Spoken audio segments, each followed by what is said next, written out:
Today we are going to continue on our review for the material that we covered in the first module and in the second module.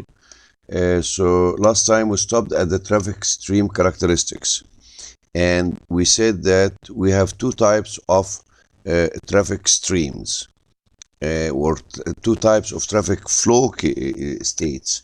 We have the uninterrupted traffic streams, when this is similar to freeways and multi-lane freeways facilities, and the interrupted, which are basically similar to urban streets and streets in downtowns and stuff like that.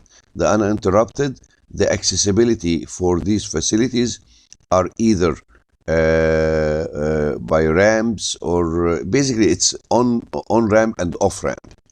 Okay, and there is no interruption in those facilities, external interruptions. However, the flow might get interrupted due to congestion or vehicle accidents.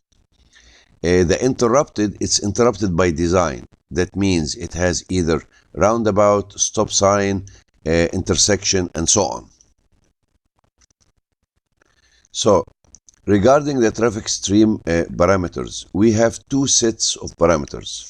We have the first set, this is what we call macroscopic parameters, which are aggregate characteristics, and microscopic parameters. Regarding the macroscopic, we have volume or flow rate, and speed for the flow, and density. The macroscopics cover the time headway, spacing between vehicles, speed of individual vehicles. So we are going to start with the macroscopic traffic stream parameters. We have the volume and flow rate, and the volume or flow rate, speed, and density. For the traffic volume, what do we mean with traffic volume? Traffic volume is defined as the number of vehicles passing a point on a highway or a given lane or direction of the highway during a specified time interval. Clear؟ يعني هو تعريف الترافيك فوليوم أو الترافيك فلو ريت اللي هو number of vehicles passing a point, okay, during a specified time interval. عدد المركبات اللي بتعبر نقطة معينة من الطريق في فترة زمنية محددة. اليونتس بتاعتها vehicle per time. التايم ده ممكن يكون hour, day, week, or year. Okay. We have what we call daily volumes. So that's one set of the traffic volumes, which is the average annual daily traffic, AADT. This is basically taking the average of 24-hour volume at a given location over a full 365 days, which is 1 year. Okay, so basically it can be defined as the number of vehicles passing a site in a year divided by 365 days. Okay, the average annual weekday traffic, AAWT, which basically the average 24-hour volume occurring on weekdays only over a full 365 days. That means over 1 year, the number of vehicles passing on a specific site, okay, the daily volumes summed during 1 year, during only for the weekday traffic, okay, which is basically 260 days. The average daily traffic volume, ADT, it's similar to AADT, but this is not for 1 year. اوكي، يعني ده المتوسط مثلا بتاع ممكن شهر. احنا بنحسب الفوليوم في مدة شهر وبنقسمه على عدد الايام اللي احنا اخدناها. واضح؟ And same here, AWT, that's اللي هو average weekday traffic for a period less than 1 year. اوكي؟ طيب. What do we use the daily volumes for? Daily volumes are used primarily for network planning and design. For planning and design of network. not design of the highway. Okay. طيب. For feasibility assessment, for major projects, for prioritization of maintenance projects, for assessment of current demand, for estimating transportation trends and forecasting future demand. يعني يعني in a nutshell, we use daily volumes for planning and future prediction primarily. Okay, we cannot use the AADT directly as it is to design, for example, the cross section of a highway, how many lanes with the shoulders and so on. Okay, we need to adjust it and in order to be able to work with it. So here, this is an example for the traffic volume for 1 year, and this is January. These are the number of weekdays in the month. The total is 260. The total days in 1 year per month, the 365. That's the total volume that was measured in this example. And you are supposed to calculate the AADT and the AAWT. The hourly volume. Okay, as we mentioned before, the daily traffic volumes are useful for planning purposes, but cannot be used for design and operation of traffic facility.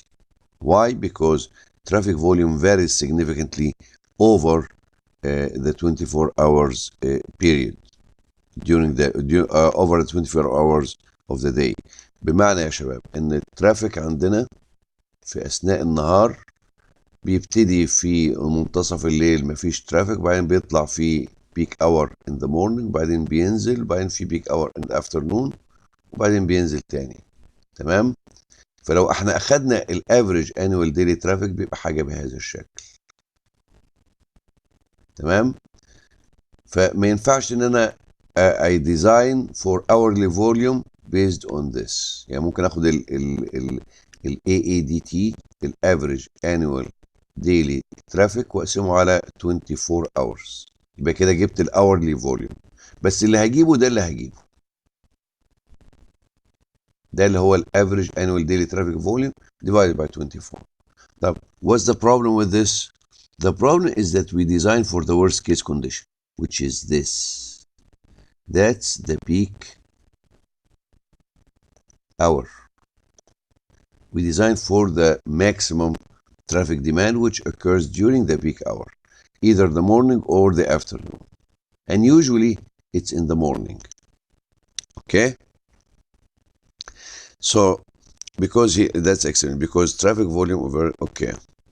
Therefore, for design, we use, the directional design hourly volume, DDHV.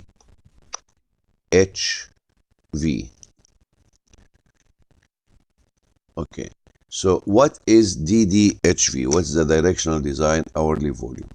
First, we need to understand how the AADT is calculated, okay, or how it's counted. Basically, the AADT is counted if we have a highway like this.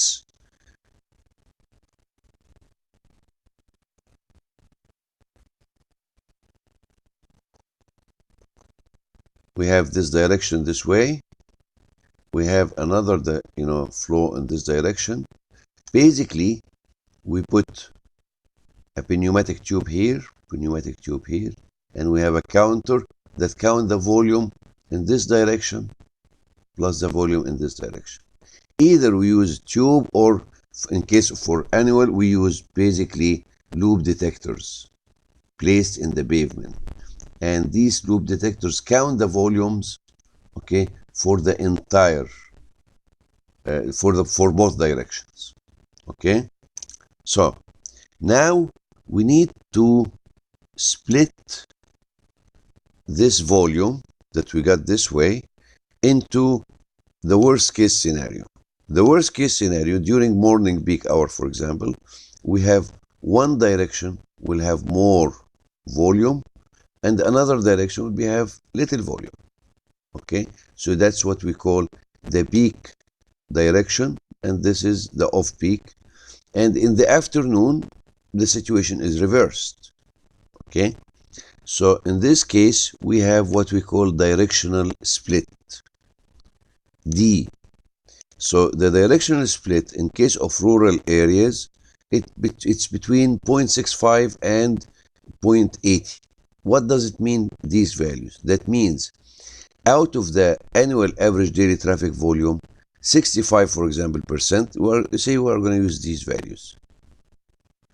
What does this mean? This means that in the morning peak hour, 65% going this way, and the remaining of the volume, which is 35%, coming from this way. And assuming this is the peak hour direction. Okay? For suburban, it's between 0.55 and 0.65. For urban, rural routes, 0.5, radial routes, 0.5 to 0.6, circumferential routes, 0.5 to 0.55. Actually, if we look, for example, for King Fahd highway, during peak hour in the morning, you can see that the volumes in both directions almost the same. Okay, so it falls in these categories. Maybe 55% here and 45% here, but both these seem to be almost the same, correct? However, if you take a highway or suburban road or something, coming from say in the morning, the Jubail highway, the Haran Jubail highway. Okay, of course, in the morning you will see the direction going to Jubail, okay, is higher significantly than the flow coming from Jubail. Correct? Why? Because we have more, so many. There's a high traffic demand for people that are working in Jubail, so they go in the morning. In the afternoon, the situation gets reversed. Okay, so this is the explanation for D. We have another factor, K. What is K? K is basically the proportion of traffic volume occurring during peak hour. That means during peak hour, okay, let me just clear these.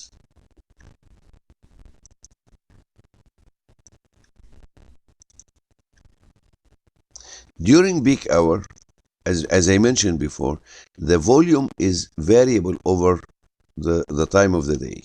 Okay, that's the average daily volume, which is basically the ADT divided by 24. You get this line. So now, as you can see, the percentage of volume occurring during the peak during the hour is not that uniform. So it's basically we get these K. So this percentage is K, and actually it's a percentage. So it's usually less than 1. It must be less than 1. Okay, and it varies. So for example, in rural areas it's between 0.15 to 0.25, suburban between 0.12 to 0.15, and so on. For urban, between 0.07 to 0.12. Okay, these values, how can we estimate these values? These values are recommended by the AASHTO, okay, based on, data collected in the US. So in our case, how can we make use out of these values? Basically, use these values as guidelines for you. But in reality, you have to calibrate these values and try to have an estimate for the actual values that, reflects the situation in hand. Any questions so far? Type. Regarding the macroscopic parameters and the volume, we have what we call peak hour factor. Peak hour factor, first of all, what is peak hour? The peak hour is defined as the single hour of the day that has the highest traffic flow rate, and usually that's what we design for. Okay, how can we estimate the peak hour factor? Okay, we explained with example here that we count the traffic, okay, for a period of 2 hours, where we think that that's going to be the that's where we think the peak hour will take place. Then so we count every 4 successive periods. We count every 15 minutes, okay, and we add all 4 consecutive intervals, okay. Then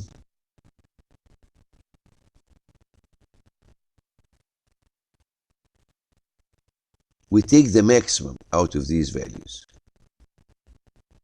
Say it's here, for example, or no, it's going to be here in this example.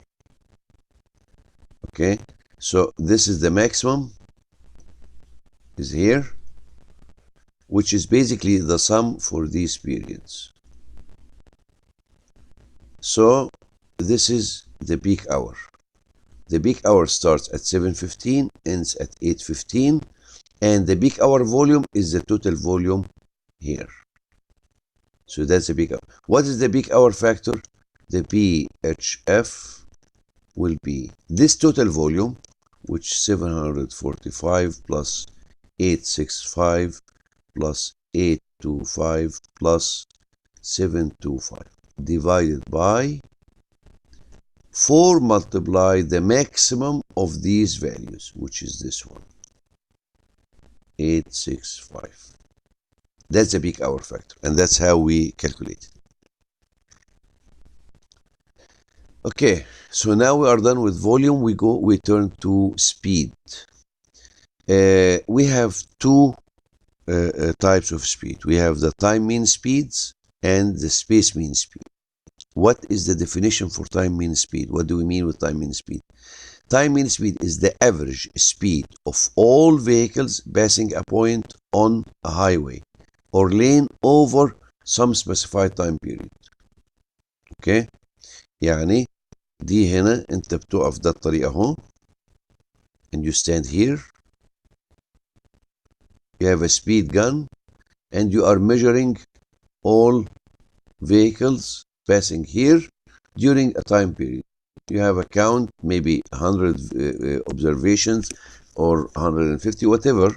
Then you take the average. That's the time mean speed.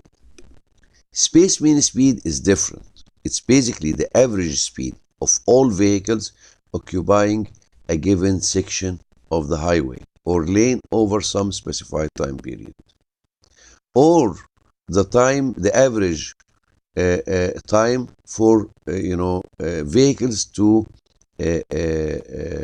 cover a segment of the road. So both, in other words, if you have a segment of the road like this, and you have this segment, the average time it takes for vehicles to enter and exit, this way you count their average, time for, so you count it this way here. Or in other words, if you have a satellite imagery or a helicopter, you can have an image here, and that's a time equal time 0. Then after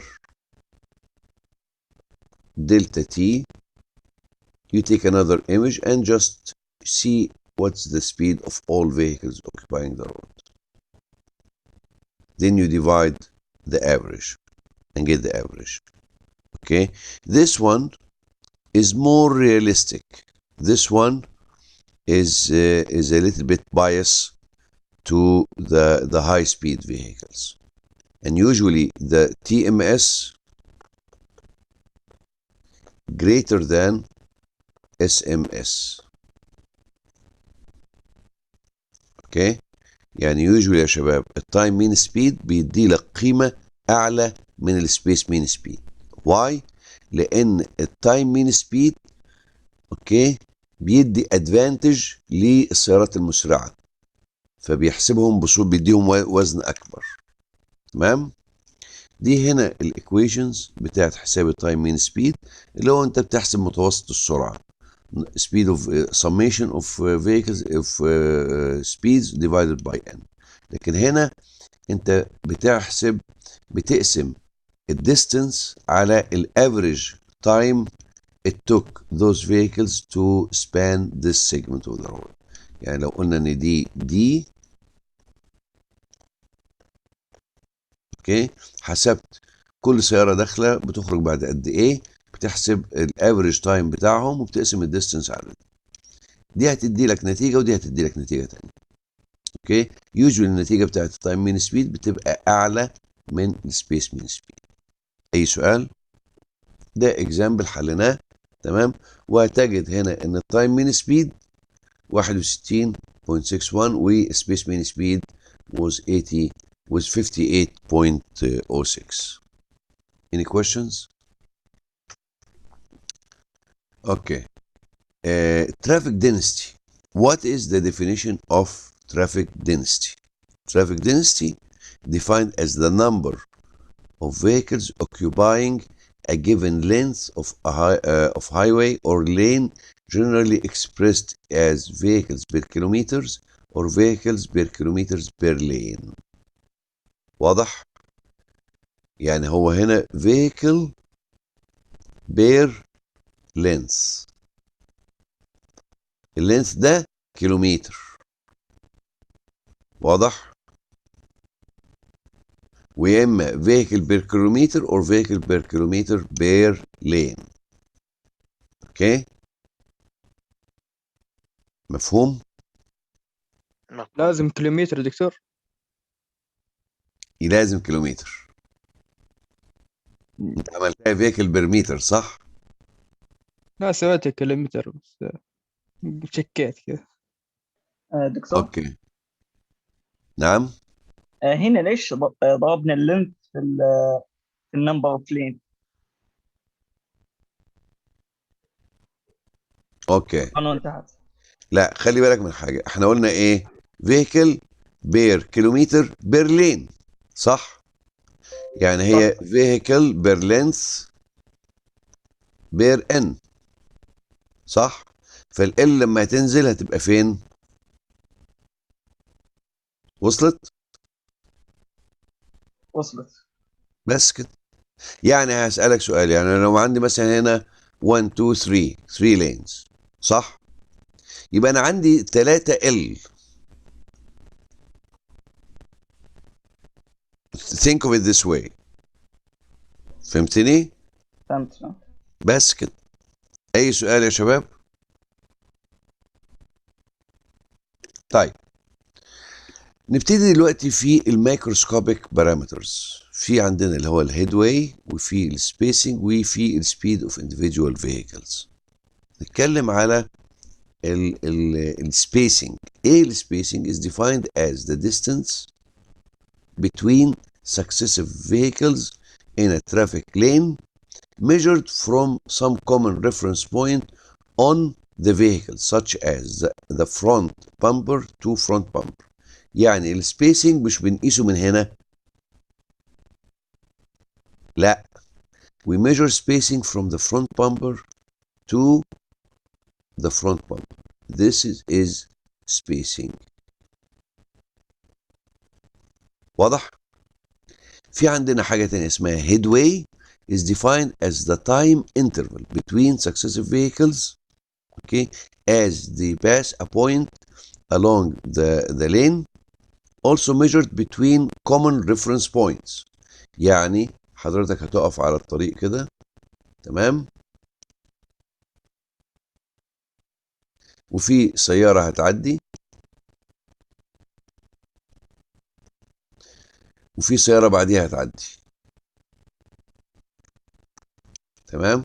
حاجة من الاتنين، يا اما هتقيس مثلا مجرد ما الفرونت بامبر يعدي هنا من قدامك من على الخط للفرونت بامبر اللي هنا، او من الاكس ده للاكس ده. التايم بيريود between مثلا first x to the first x, this is called headway. واضح؟ طيب usually it's defined as the time interval between successive vehicles as they pass a point along the lane, also measured between common reference points as well. طب هنا ممكن من الهيدواي احسب الايه؟ الفلو ريت، بمعنى usually measured in seconds. يعني لو قلت لك مثلا انك انت واقف هنا وكل 3 seconds عربيه كانت بتعدي في المتوسط، يبقى ده افريج هيدواي. يبقى في الساعه هيعدي قد ايه؟ سهله جدا، يعني 1 إلى 3 يبقى هنا إلى 3600. تمام؟ يبقى الفلو ريت بتاعي ايكوال كام؟ 3600 على الهيدواي اللي عندي. واضح؟ طب average speed would be ايه بقى الافريج سبيد؟ يبقى هنا احنا قلنا ان الكيو بتساوي 3600 على الهيدواي، ده الافريج. اوكي؟ والسبيد كيلومترز بير اور بتساوي الكيو اللي هو الفلو ريت divided by density. اوكي؟ اي سؤال يا شباب؟ طيب هنا نبتدي نتكلم في الريليشن شيبس between flow rate speed and density. دي من الحاجات المهمة جدا والأساسية إن احنا نكون فاهمينها.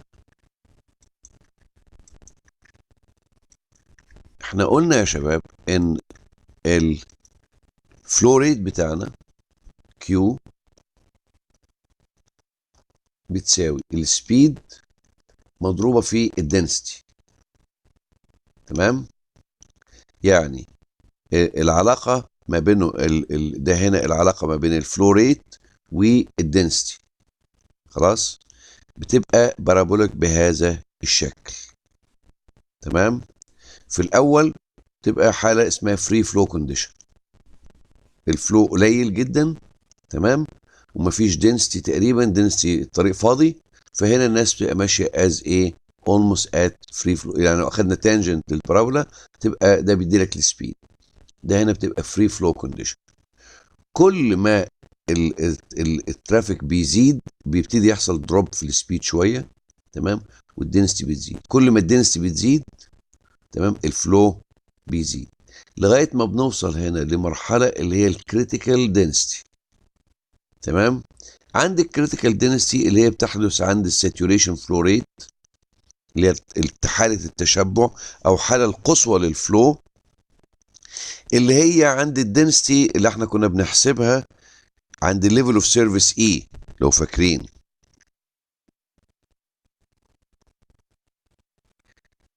ده اللي هي الكريتيكال دنسيتي. بعديها بنخش في حاجه، في حاله، في ستيت اسمها كونجستد فلو. ايه الكونجستد فلو؟ هيبقى فيه دنسيتي اعلى لكن الفلو اقل. ليه؟ لان السبيد هنا كمان هتقل. تمام؟ حاله ستوب اند جو، انت بتبقى ماشي بالسياره، السياره بتهدي وبعدين المرور بيمشي، دي اللي هي بنسميها كونجستد فلو. تمام؟ كونجستد فلو بيقل السرعه طبعا. دي كده لو اخدت خط من هنا لهنا ده بيدي لك السبيد، الميل بتاع الخط ده السبيد. تمام؟ بتفصل لغايه ما نوصل لحاجه اسمها جام دنسيتي. جام دنسيتي دي هي الدنسيتي اللي حضرتك تقدر تلاقيها عند الاشارات المرور اثناء فتره الضوء الاحمر during red time interval. اوكي؟ that's the jam density. السيارات واقفه مالي الطريق ومفيش اي حركه، ده jam density. ده هنا بيوضح لنا العلاقه ما بين السبيد والفلو ريت اللي هي الكيو. زي ما قلنا بنبتدي الاول بالفري فلو سبيد. اوكي؟ كل ما الفلو بيزيد تمام بيبتدي يحصل دروب في السبيد، لغايه ما نوصل للساتوريشن فلو ريت. تمام؟ بعد كده ايه اللي بيحدث؟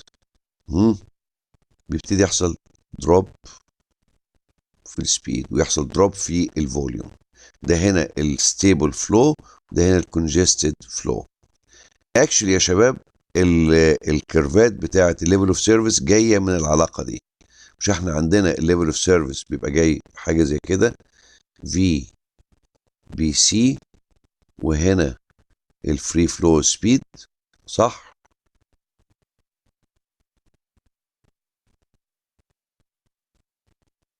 مش هو ده الشارت اللي احنا بناخده عشان نحسب منه الليفل اوف سيرفيس؟ اوكي، هو basically this top part. تمام، او لحد هنا كمان. طب ليه مش راسمين ده؟ لان ده يوزلس، ده اف. تمام، لكن ده هنا الحاله اللي احنا بنرسمها A و B و C و D and so on، صح؟ الاف خلاص بدل فيلد، يعني انت هتلاحظ في الجري يعني نفس الشيء يعني. اي سؤال يا شباب؟ طيب، دي هنا العلاقه ما بين السبيد والدنسيتي. في كذا نظريه طلعت وفي كذا علاقه assumed. فاول علاقه كان اقترحها جرين شيلدز موديل سنه 1934، واسيوم ان هي linear relationship.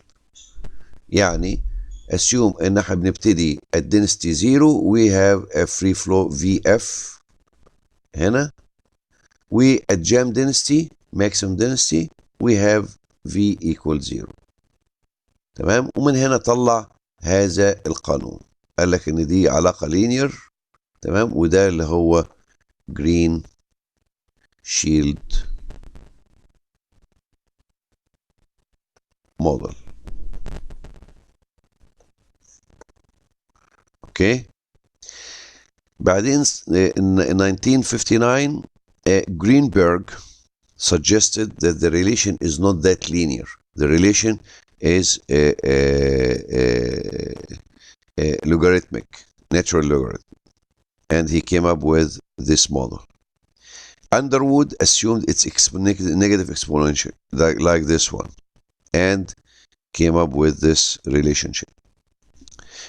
Currently, there are some, more sophisticated models that are combined between these models. Okay, now we are done with traffic stream characteristics. Now we are going to start talking about traffic control devices. But we are going to take a short break now and hold a second. Okay, we're back. So now we have discussed basically road user characteristics, and we discussed vehicle characteristics and traffic stream characteristics. The last group or the last item to discuss, which is basically the characteristics of the traffic control devices. So what do we mean with traffic control devices? Traffic control devices are the media by which traffic engineers communicate with drivers. Virtually every traffic law, regulations, or operating instruction must be communicated through the use of devices that fall into three broad categories. Okay, what are these categories? We have the traffic marking, which is the pavement marking, traffic signs, okay, and traffic signals. So the pavement marking, that's the first category, and the second category, broad category, which is the signs and the signals. And traffic engineers use the three to do what? To communicate with drivers. Okay?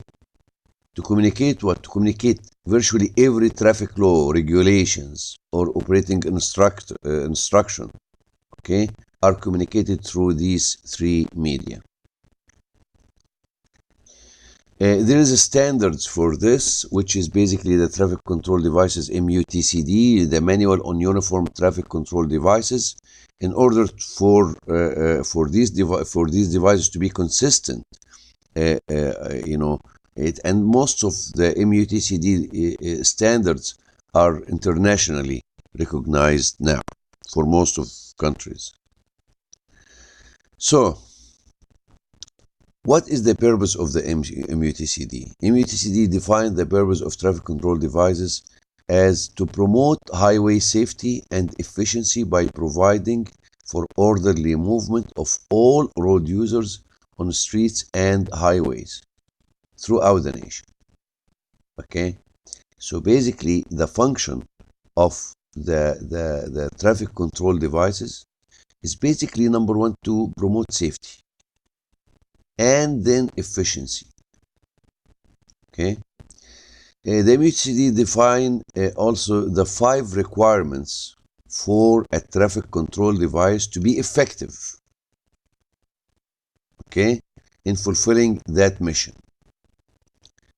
Okay, what do we mean with this? For a control device, in order for this traffic control device to be effective and achieving the mission, okay, it must meet these criteria, these 5 criteria. First of all, it must fulfill a need. That means you cannot put a sign that is redundant. Okay? That's number 1. Number 2, commands attention. That means in terms of size, location, okay, colors, command attention. Convey a clear, simple message. The message delivered by the sign should be clear, simple, and simple. Command respect of road users. That means it should be relevant. That means, to give you an example, it's irrelevant to put no parking sign on a freeway on the desert. Okay, that's an example. Or on a freeway, and put a sign that the speed limit is 60 kilometers per hour for a straight segment of the road. Doesn't make sense unless there's some justification for that.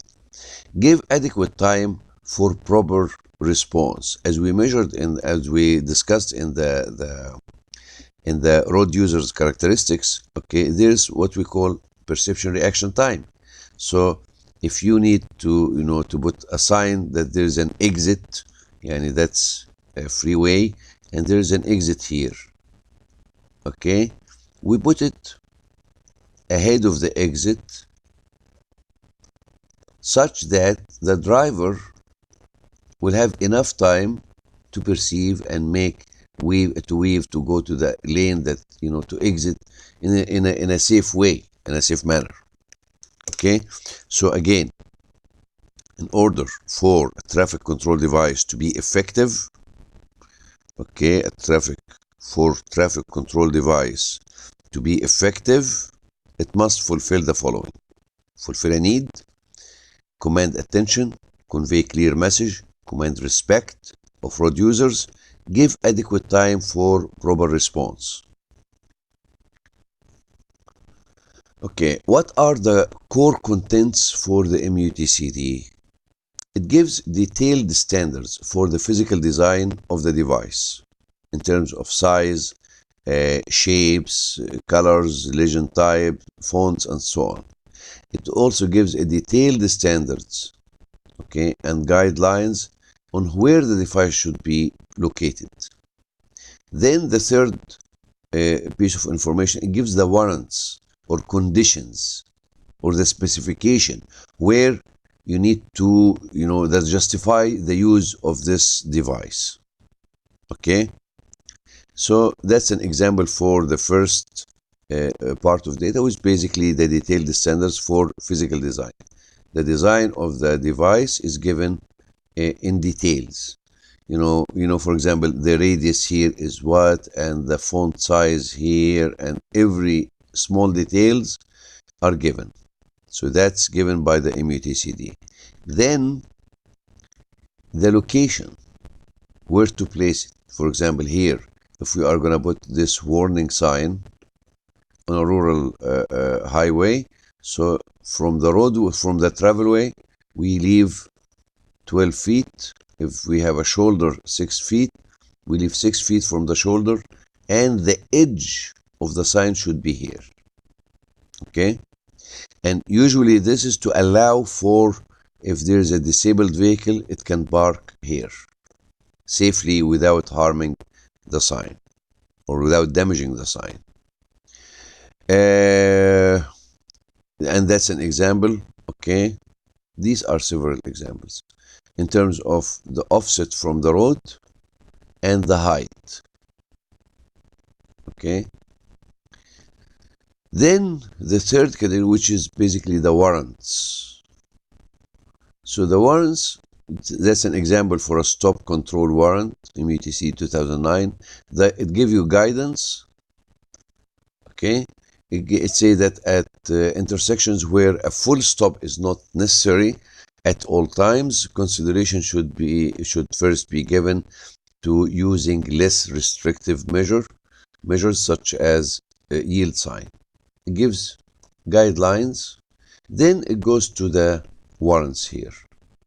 And the warrants, the use of stop signs on the minor street approaches should be considered if engineering judgment indicates that a stop is always required because one or more of the following conditions. What are the vehicle? These are the conditions. If one or more of these occurs, then you must put a stop sign. Okay, now what are the type of traffic signs? We're going to discuss now the traffic signs, and we have three categories, three types. So the types of traffic signs are regulatory, warning, guide signs. Regulatory, those are the signs that if you violate, you'll get ticket. Okay?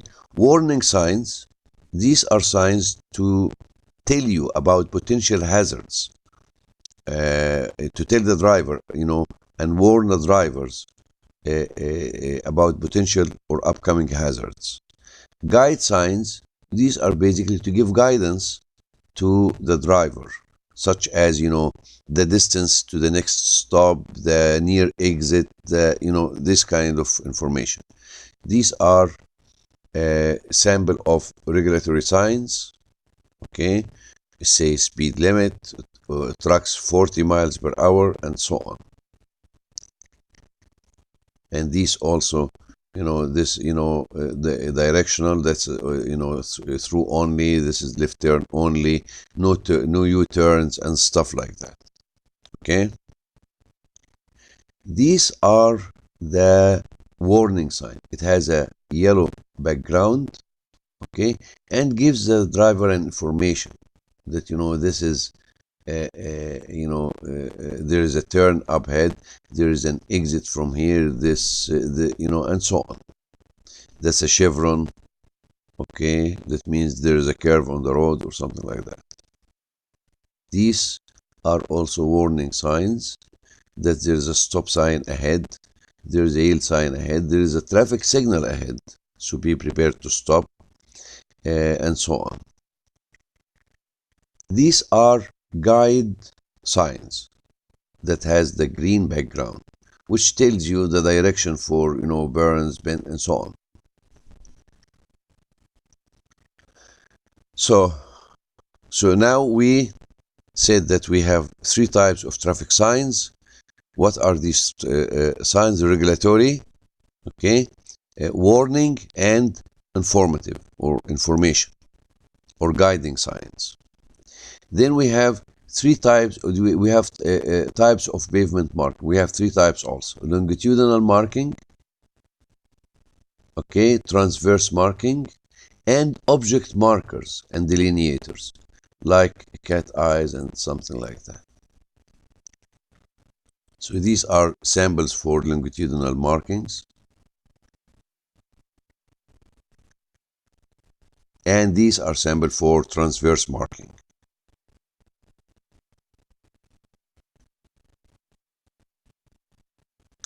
also the transverse marking. One of these are the channelization or the arrows on the street in different lanes. Yeah. These are also transverse marking for speed humps and crosswalks, and that's a sample for integration of all these pavement marking on roundabouts, for example.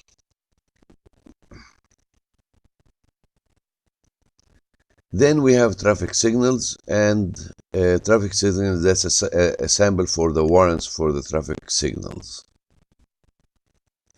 Now we are going to start on the traffic studies, and we in the traffic studies, before we discuss this, we give a short description for the statistics, review for the statistics, and we mentioned that statistics is basically the art of abstracting real world via sampling and deriving general estimates that describes the real world at a certain degree of confidence. Okay, so that's basically what we mean with that statistics. We have the real world. Okay, we take a sample from this real world, analyze it, put it in a mathematical model, come up with descriptive measures for the real world with a degree of confidence.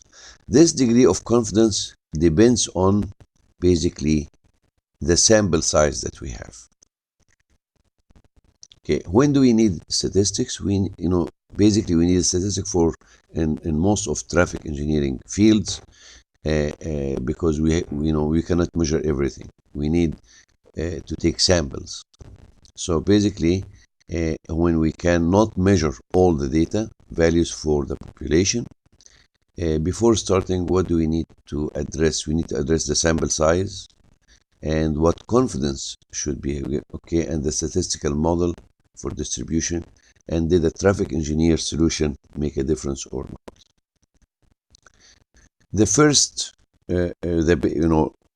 descriptors of a sample, we have graphical descriptors that are basically the frequency histogram, and these are visualization for sample data, and the cumulative frequency percentiles.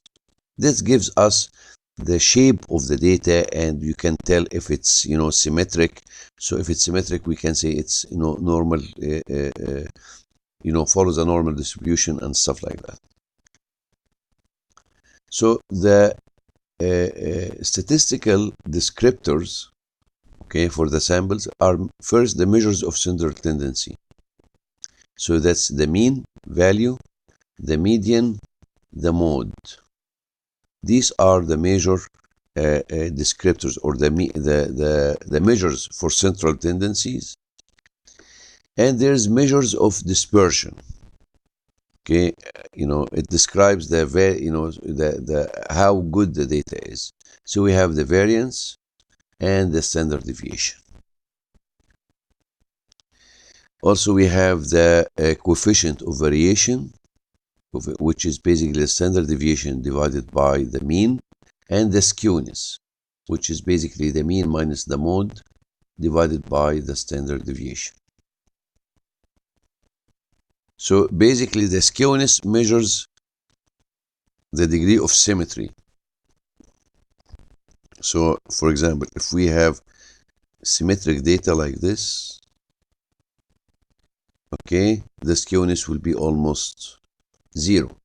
If we have skewed data, or this way, for this is skewed left, this is skewed right, okay, we will have different values we'll have values for skewness.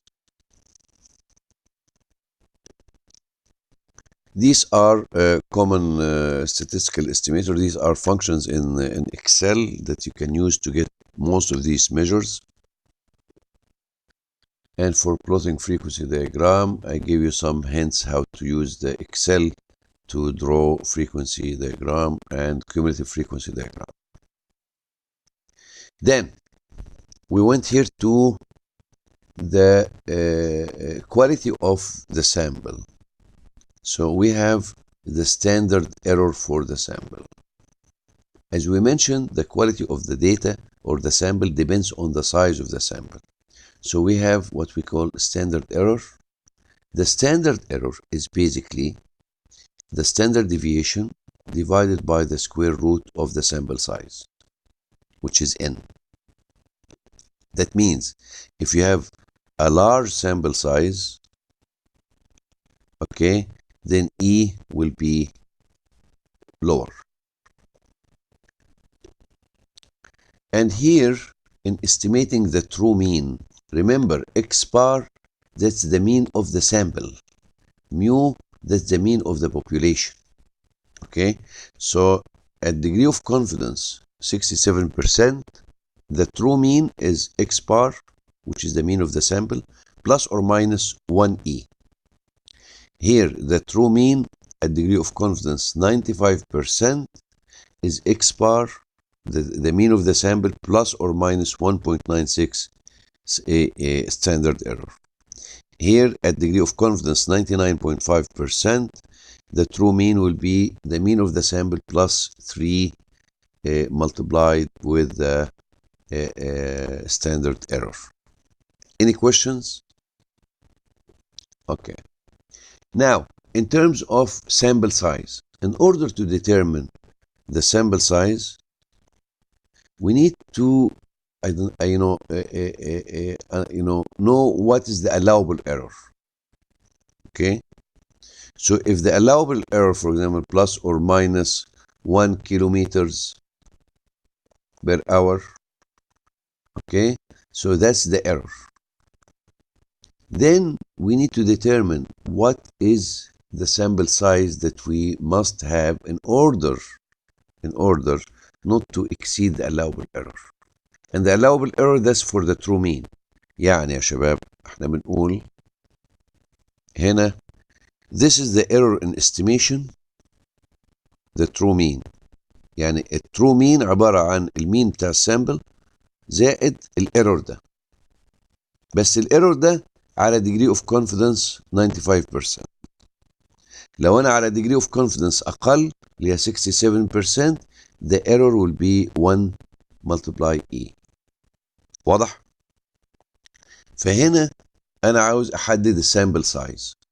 عشان احدد سامبل سايز انا محتاج اعرف الاكيورسي اللي عندي قد ايه، الايرور المسموح بيه قد ايه.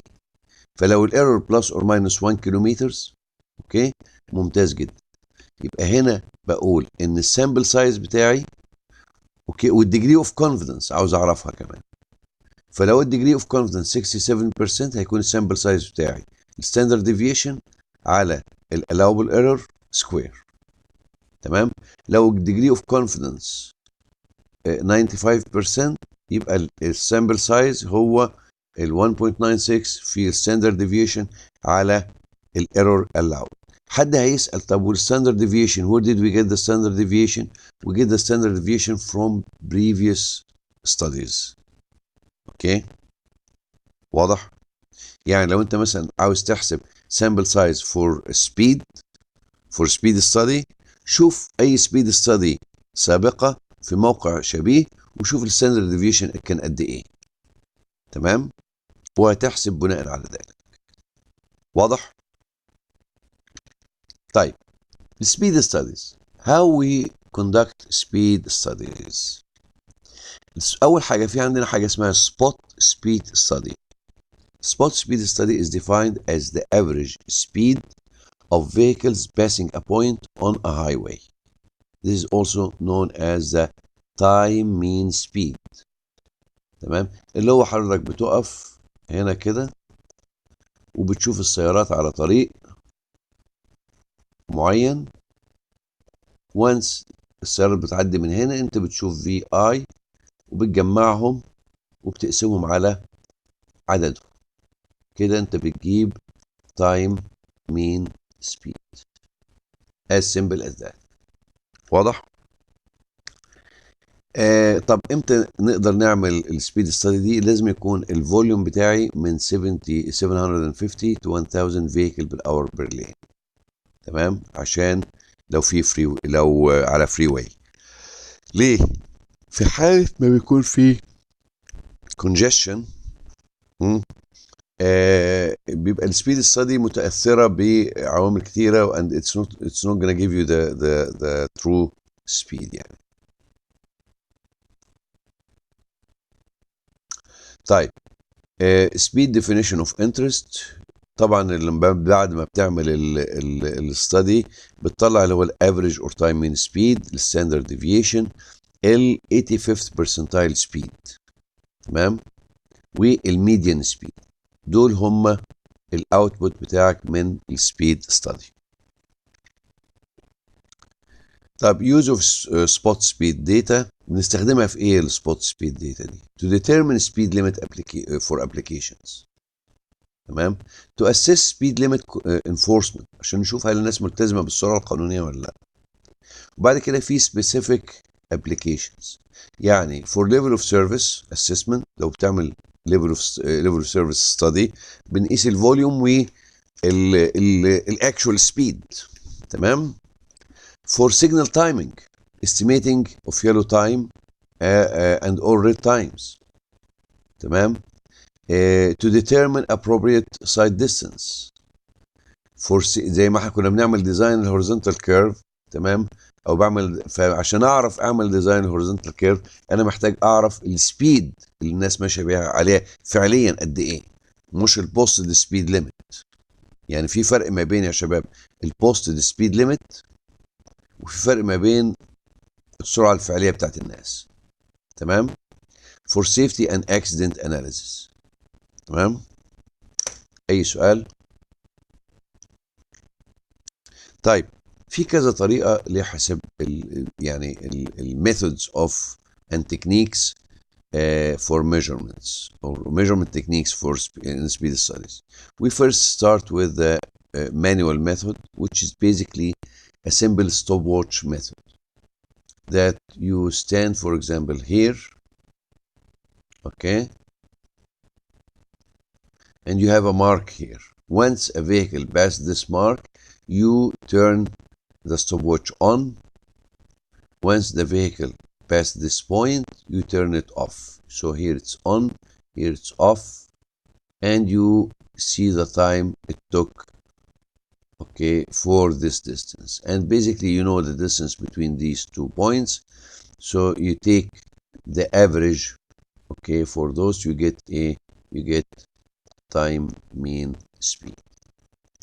This is simple, doesn't need a lot of technology, but the problem with this technique, it's sensitive to the error, okay, in pressing and depressing the stopwatch, okay. And we had an example together and we showed that, you know, the error is significant. You know, if we have a 0.2 second plus or minus, it affects the speed by plus or minus 8 kilometers per hour, which is too much. The other technique, which is basically using the Doppler radar or the speed gun, this is more, you know,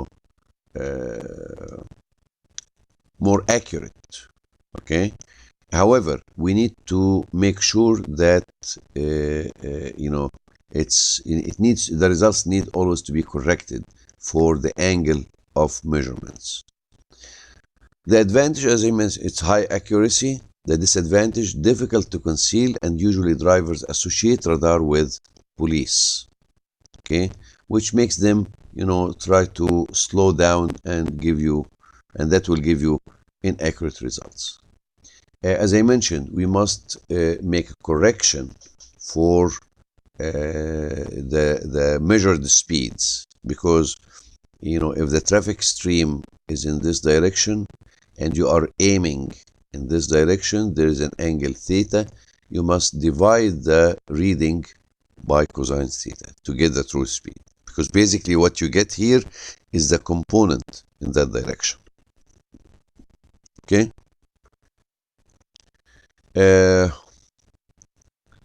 So that's basically the sample for a speed study analysis. So you have this frequency histogram, and we have the cumulative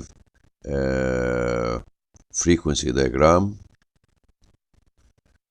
Okay, and the output out of that, we get the mode, the median, the mean, the standard deviation, the 85th and the 15th percentile speed, and the pace, which is a 15 kilometer per hour band speed. Okay, the speed data is analyzed and reported as following. We need to calculate the standard error, precision and confidence interval. We need to calculate the standard error, okay, and calculate the true mean, which is basically the mean, the sample mean plus or minus 1.96 E. Degree of confidence 95. Again, that's the sample size, okay, and the estimation of the sample size.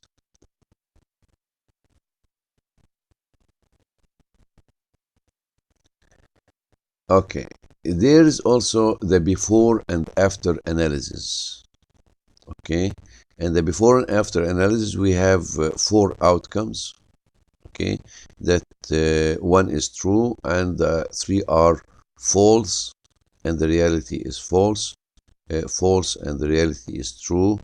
True and the reality is false. So we have 3 types of errors. Okay. The test results, okay, true and reality is true, this is true. False and reality is false, okay. And there's the test results that false and in fact it's true. So error type 1, this is must be avoided at all expenses. We do a z-test for comparison, that there is a change, or okay, which is basically having an average or pooled standard deviation for the 2 samples. Okay, but that's the before and after. So the S, that's the standard deviation, the pooled standard deviation for both samples, and that's how we calculate it. Then we do the z-test. Okay, if the z, okay, if the probability that z less than zd greater than 0.9, that means the observed reduction in speed is statistically significant. If it's less than 0.95, then means it's insignificant. And we had an example here that we have 2 samples, 2 studies before and after, and the mean of the sample was 65.3 mile per hour. After, it was 63 mile per hour. The standard deviations 5, 6, 50, the sample size 50 and 60, and that's the pooled standard deviation. And here that was Z. As you can see, Z is 2.19. Okay, so the probability for Z less than 2.19 is basically 0.985. That's greater than 95%. So there is a difference between the two, between the before and after, but it was statistically was not statistically significant.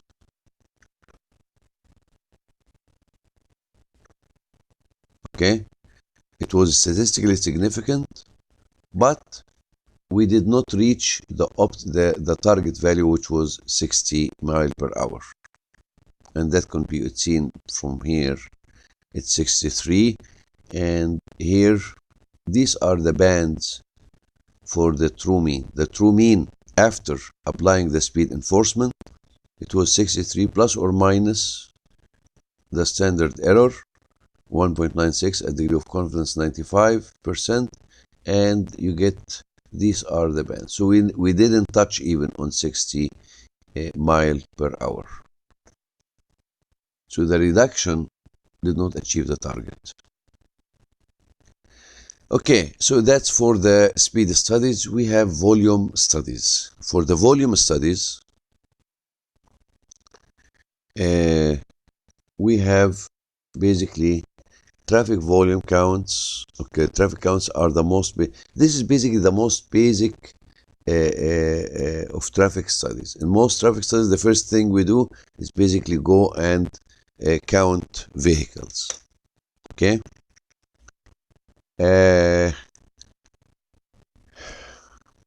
We have automated and manual counting techniques to estimate the following. Basically, we estimate volume, and we have rate of flow and demand and capacity, and we need to differentiate between the four. Volume is the number of vehicles or persons passing a point during a specified time period, which is usually 1 hour, but need not to be it can be a day. زي ما احنا اتكلمنا قبل كده، الفوليوم ممكن يكون per hour أو per day. A rate of flow is the rate at which vehicles or persons pass a point during a specified time period less than 1 hour. تمام، يعني ممكن في ربع ساعة كده. Expressed as an equivalent hourly rate. تمام، يعني الريت اوف فلو في فترة أقل من ساعة، ده الريت اوف فلو، بس بيعبر عنه بوحدات hourly units، بس it's a rate of flow. طب demand. What is demand? Traffic demand is the number of vehicles or persons that desire to travel past a point during a specified period. Okay, usually 1 hour. That demand. Capacity, the maximum rate at which vehicles can traverse a point or short segment during specified time period. يعني يا شباب هنا احنا اخدنا مثال هنا ان في عندي ديماند من هنا، والديماند كان 3800، وهنا الديماند كان 3600، الكباستي هنا 4000، الكباستي هنا 4000. طبعا الفوليوم اللي هتقيسه هنا هو نفسه الديماند، لكن هنا مثلا كان الكباستي 6000، الديماند هيبقى ايه؟ مجموع التو ديماندز اللي هنا اللي هو كان 7400. الفوليوم اللي هتشوفه هنا كام؟ هو 6000، مش هتشوف ال 7400. امال ال 7400 زياده يروح فين؟ هيعملوا هنا ايه؟ ازدحام وكيوز، عاوزين يدخلوا الطريق. واضح؟ واخدنا مثال على كده هنا، لما الديماند بيزيد عن الكباستي اللي بيحصل ان الفلو بتاعي بيبقى عامل حاجه زي كده.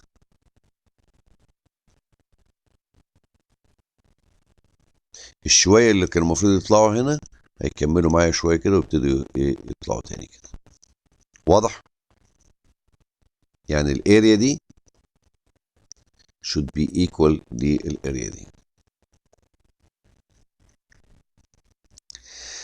طيب ازاي بنحسب المانيوال؟ we have different methods for counting traffic, so we start with the manual counting. how we do the manual counting with a tally sheet، ورقه، وبنقعد نقشر فيها ونعلم فيها، نحسب فيها الفوليوم اللي بيعدي. تمام، او في ميكانيكال كاونترز زي كده. تمام، او ده ميكانيك، ده عشان انترسكشنز بيزيكلي، او في عندنا حاجه زي كده، ده الكترونيك مانيوال كاونتنج. اوكي، then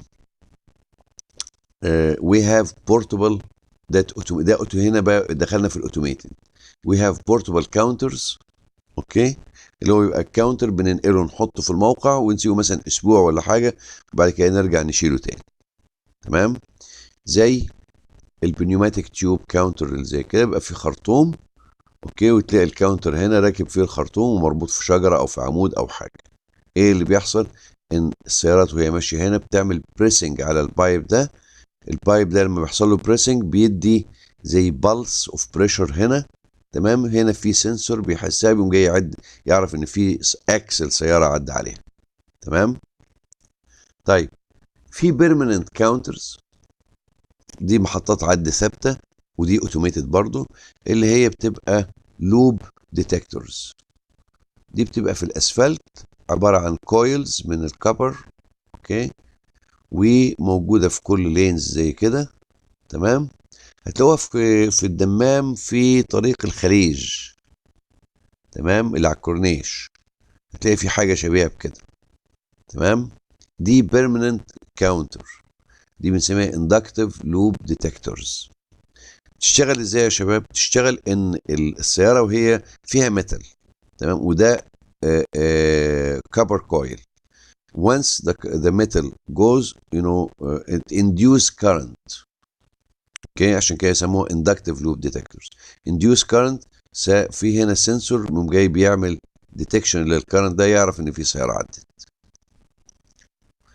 ده الشكل بتاعها، عباره عن زي ما قلت لك عباره عن كويل من الكابر، وهنا بقى تويستد بير زي كده. ده بيروح على الايه السنسور او الكاونتر، وبنشق لها في الاسفلت وبنحطها، وبعد كده بنغطي عليها بطبقه من الايه بيتومين عشان نحميها يعني.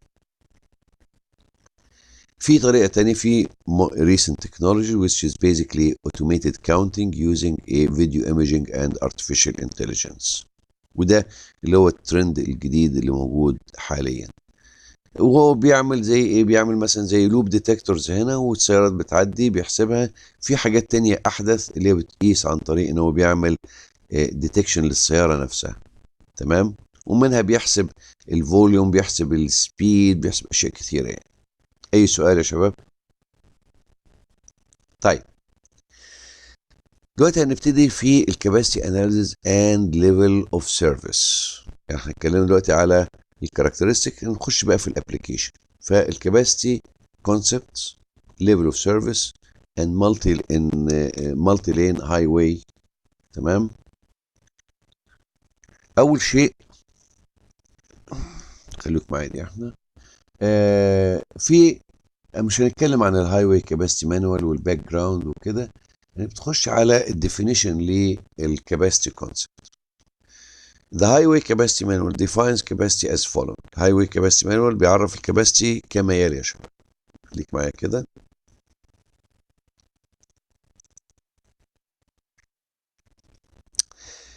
The capacity of a facility is the maximum hourly rate. Maximum hourly rate at which persons or vehicles، خلي بالك persons or vehicles reasonably can be expected to traverse a point or a uniform segment or uniform section of a lane or roadway during a given time period under prevailing roadway conditions أو under prevailing roadway traffic and control conditions. تمام. زي ما انتم شايفين هنا الديفينيشن ده بيشمل مجموعة من الكونسبتس أو مجموعة من الأفكار. تمام. أول حاجة قال لك إن هو إيه؟ maximum hourly rate measured in a persons or vehicles. وبعدين قال لك ايه؟ point or a uniform section، يعني ده بنقيس الكباسيتي عند يا اما point او segment of the way. وبعدين under ايه؟ under prevailing control conditions. تمام. النقطة الأخيرة قال لك reasonably can be expected، يعني دي حاجة بتحدث repeatedly مش مرة واحدة. واضح؟ طب هنا ده in details ان هو الكاباسيتي defined as maximum hourly rate in terms of vehicles or persons, prevailing roadway traffic and control conditions. تمام. at a point defined at a point or uniform section. وبرضه reasonably can expected to be a، يعني دي اللي هي repeatability، يعني حاجة بتتكرر مش one shot. في كونسبت تانية اللي هي level of service، ومواجد ان موضوع الكباسيتي لوحدها مش كفاية، فقال لك لا هنعمل level of service. level of service حطوه كوسيلة سهلة للكوميونيكيشن، تمام. فالناس كلها تفهم يعني ايه A to F grade. تمام. A is good، F is bad، صح؟ او يعني poor performance not bad. فهنا حطوا ال level of service. definition level of service بيقول لك level of service is a quality measure describing operational conditions within traffic stream, generally in terms of such service interpretations and comfort and convenience. Okay, let me just repeat this again.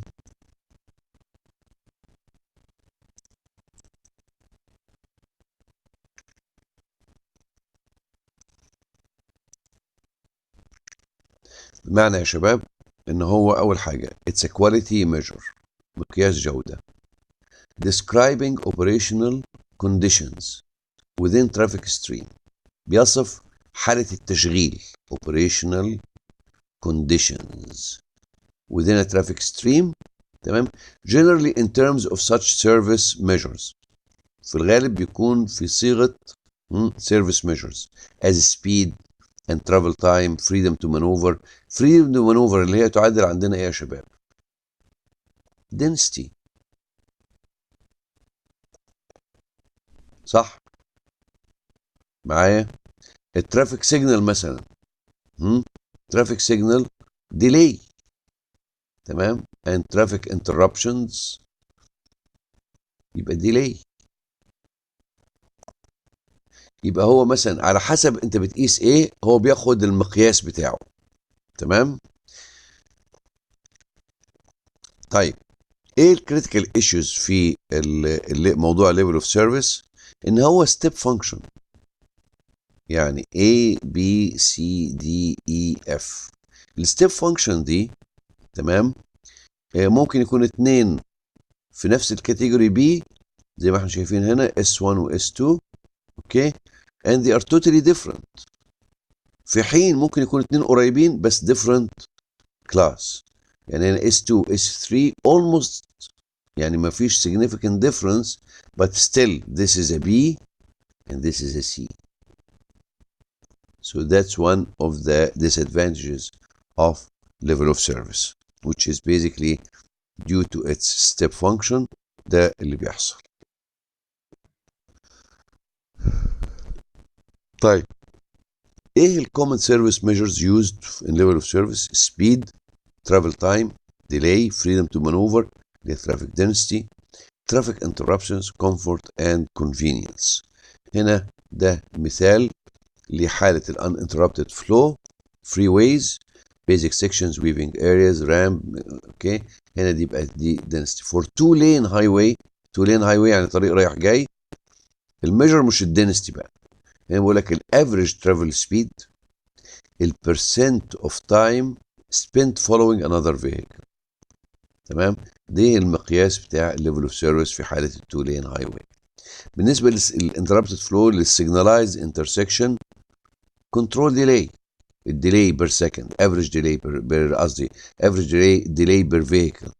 فور unsignalized intersection برضه الستوب ديلي، الكنترول ديلي، يعني لو في عندك ستوب ساين انت بتقف فيها قد ايه عشان تعدي. بالنسبه للاربن ستريتس اوكي افريج ترافل سبيد. بالنسبه للترانزيت اللي هو وسائل النقل العام الباصات وكده في كذا ميجر بقى، في سيرفيس فريكونسي، سيرفيس هيدواي، باسنجر بير سيت. اوكي، بالنسبه للبيدستريانز على الرصيف تمام او في اي محطه انتظار او في اي حاجه، السبيس ده ليفل اوف سيرفيس، يعني يعني الفوت سكوير بير بيدستريانز. تمام. بالنسبه للبايسيكلز frequency of conflicting events. تمام. طيب service flow rate. Service flow rate basically is similar to capacity except that it represents the maximum flow rate that can be accommodated while maintaining okay a designated level of service. بمعنى يا شباب السيرفيس فلو ريت هو الماكسيمم فلو ريت على ليفل اوف سيرفيس محدد. تمام، يعني مثلا ممكن نقول السيرفيس فلو ريت اس اف ار تمام على السي، ده معناه ايه؟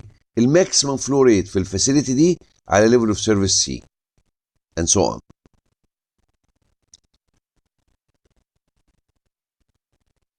هنا بيقول لك مثلا service flow rates may be defined for levels of service A through E but are never defined for level of service F.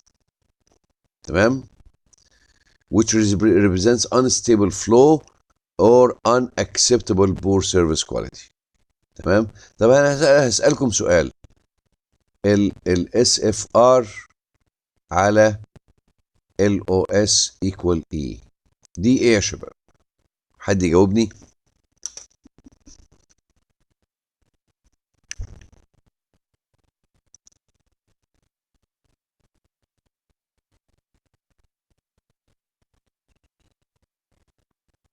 قول يا يوسف.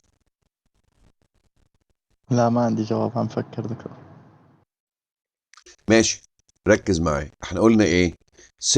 السيرفيس فلو ريت، تمام، هو الماكسيمم فلو ريت على ليفل اوف سيرفيس معين. تمام. طيب عند ليفل اوف سيرفيس اي، ليفل اوف سيرفيس اي ده هو الماكسيمم فلو ريت اللي بعديه بندخل في الاف، صح؟ يبقى انا لو رسمت ده، ده يعادل اس اف ار ات اي اللي هو الكباسيتي، ده يساوي الكباسيتي. ليه؟ لان الكباسيتي هي الماكسيمم فلو ريت، واضح؟ لكن لو انا بتكلم على ليفل اوف سيرفيس سي او بي، يعني هقول لك مثلا ليفل اوف سيرفيس ايه هيبقى هنا اس اف ار، الاس اف ار للبي كده لغايه ما نوصل لهنا، واضح؟ زي ما احنا اخدنا في التشارتس بتاعت الليفل اوف سيرفيس، مش اخدنا في الليفل اوف تشارتس بتاعت الليفل اوف سيرفيس حاجه بهذا الشكل.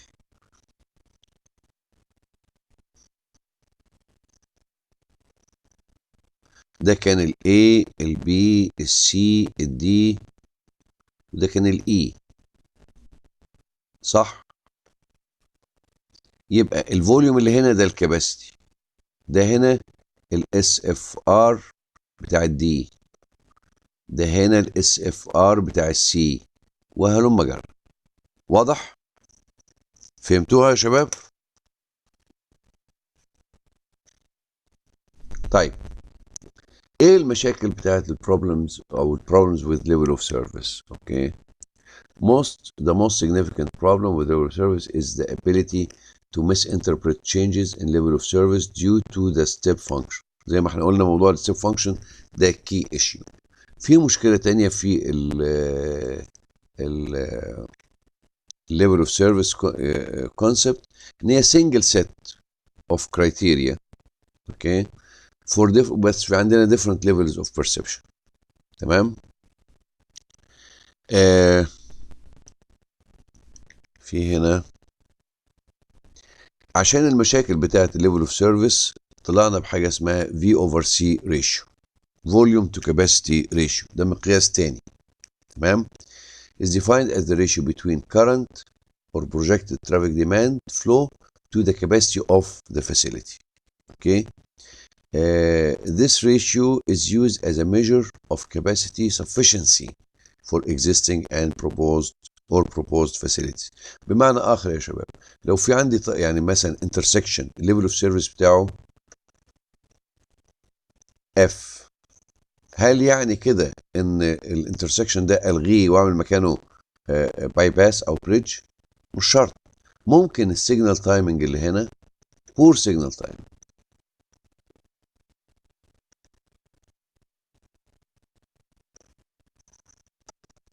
صح؟ يبقى هنا I have to make sure that لكن هنا لو مثلا حسبنا V over C ratio وجدنا ان الفوليوم ان V over C greater than 1، معناها ان انا عندي هنا ايه؟ حاجه اسمها over saturation. ده اوتوماتيكلي لو V over C greater than 0 يبقى عندي LOS equal F، لان اوريدي الفوليوم اكتر من الكباسيتي، ف what are you expecting يعني؟ واضح؟ اي سؤال؟ طيب هنا بنتكلم على الليفل اوف سيرفيس فور مالتي لين هاي واي، واتكلمنا على الطريقة اللي احنا بنحسب بيها level of service، وقلنا ان في عندنا 3 او عندنا 5 level of service. level of service A, level of service B, C, D and E, then F. I'm gonna stop here and we are gonna continue on this on next lecture, our midterm inshallah. Let me just conclude this one.